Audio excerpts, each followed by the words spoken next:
Okay, welcome to art. Welcome to art. I would like to take a quick tour around the room as things may have changed from last year. If you had me in last year or if you visited the room during open house, it might look a little different. First of all, when you first come in, there is a safe seat. This is a place where you will go if you're having a rough time in class and you need to take a little break. You can come over here to cool down. Also, if another student from another classroom comes in and sits here, we do have buddy room systems in this building, and you might notice that they are sitting here. And if that's the case, if someone moves over here or they come in from another room, it's your job not to talk to them, not to interact with them, because they are there for a reason, and that reason really does not involve you. The other thing you'll see when you first walk in is a little trash can here. Right by the door, if you're ever needing to leave the room for any reason, there are some hall passes you need to take with you. If you're going to either the nurse or to the office for some reason, take the yellow pass. These are bracelets, so you can easily slip them on over your wrist, and then when you return, you can put them right back. The red one is for the girls' restroom, and the blue one is for the boys' restroom. It's clearly labeled right above so you can read what goes with what. If you could please make sure if you're waiting in line over here, don't pull on these. I know it's really tempting to, but I need these to last through the rest of the year, and if you could just help us out with that by not touching them, that would be great. Over here, you'll notice, you may not notice this, but there is a little procedure posted by the door. If I'm ever gone or if there's ever some type of a drill, you can glance up here to remember what to do. For fire drills, we exit the classroom in a line going towards the south doors. Those would be the playground doors. And then if there's a tornado, we would go toward the north end of the building to the FEMA safe room, and we would get into a line before we exit the classroom. Basically, you'll notice from last year it might be a little different. I do have a shelf here that's kind of covered with some fabric, a couple of lamps, a nice little Mona Lisa collection. All this stuff you can kind of see for yourself, but I did want to point out something that's right up here. Basically everything on this shelf for the most part is stuff that students can access. Now, you may not be able to access them every day. It just depends on what we're doing that day. But if it's a day whenever you can do coloring sheet or something like that, it's your job to come over and get the markers. They're right there on the shelf that says markers, and then at the end you put those back. Colored pencils, I like to set it up to where kids can come up and grab just a couple at a time, and then they can grab a little cup like this. This is where I keep my pencil sharpeners. I mean, hello, who doesn't keep their sharpeners in a cottage cheese container? Hello. So if you need to take a sharpener with you, just take this. You can keep your colored pencils in here and then just return it to the shelf when you're done. Depending on what we're doing, I don't always have pencils in these little trays. Sometimes I have them in other containers because we're using them throughout that class period, but generally I'll always try to keep pencils here. These pencils are like the baskets that we would pass out that everyone uses, and then we put them back at the end. If you need an individual pencil because yours breaks, I'm going to show you where those are in just a second. I also always have a container of Sharpies here. If this is ever out, like if it's not right there, it's probably on another table in the room because we're using them, and I just have pulled them out so that kids can find them easier. But this is labeled with a big pink thing that says Sharpies. That's usually shows. Crayon baskets are here. We do use crayons for some things in here. Sometimes they just work better because we don't have to wait for them to dry. They don't make a mess. Generally, if we're using scissors, I'll pull out the scissors and have them in containers for you. But this is a scissor thing that you guys can use any of these that you need to. These scissors that have like kind of the designs on the side, these are the fancy scissors.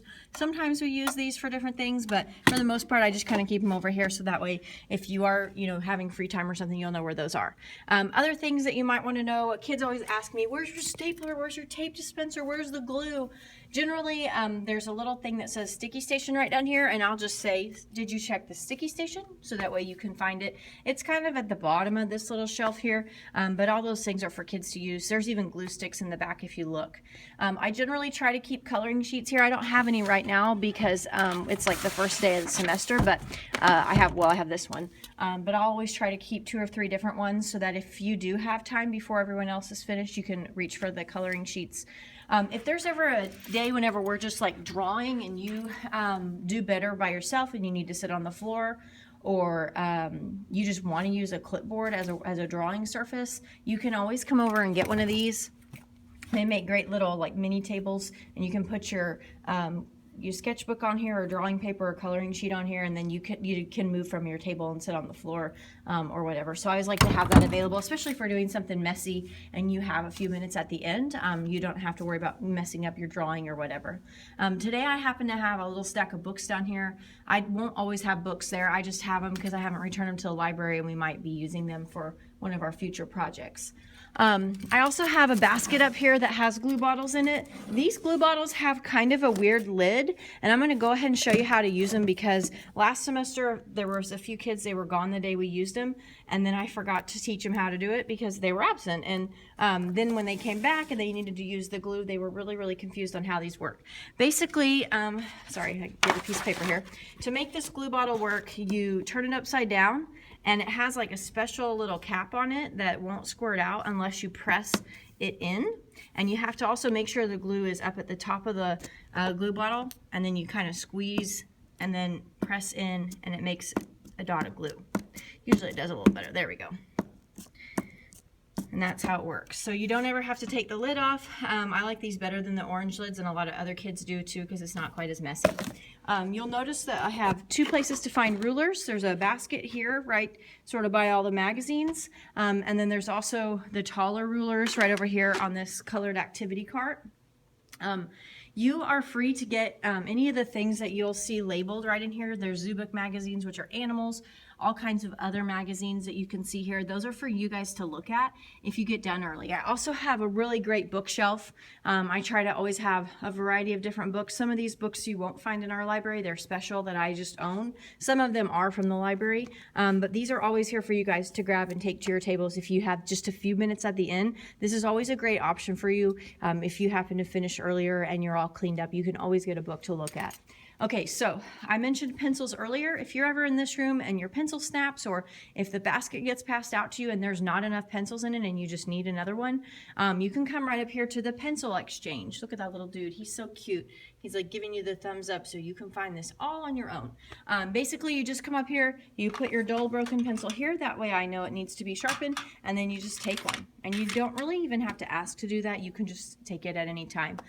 You'll notice up here I have a couple other things. I have Kleenexes for one thing. If you need a Kleenex, look around because I have a box there, and I usually have another box over by the door. You might have noticed it whenever I pointed out that bookshelf earlier. And then there's also a little can here that says sketchbook prompts. If it's a day whenever you have a little time for free drawing, this is a great place to find ideas if you have trouble thinking of what to draw. There's some really neat little lists in here. You just take this list, read the ideas, pick one, and then put that back whenever you're done. So that way you'll know where it is, and I'll always have those ready for kids. This activity cart, the left half of it's a little bit more full than the right half. But basically, if you like to use dry erase boards, or if you're needing a piece of free draw paper, if it's ever out, just let me know because I may not realize that I'm out of that. But it's just labeled here. So if you ever ask me, do I have a circle template or a circle tracer? It's right here. You just come and look. Any of these things, some of them are little things like this.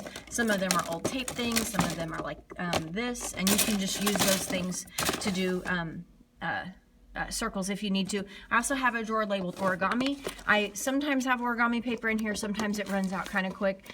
So just check with me. But a lot of things in here are like how to do origami.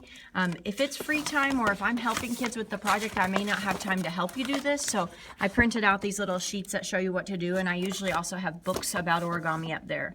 There's also like overflow of like small paper scraps that you can use to make stuff, coloring sheets, the Spirograph kit all the way down at the bottom.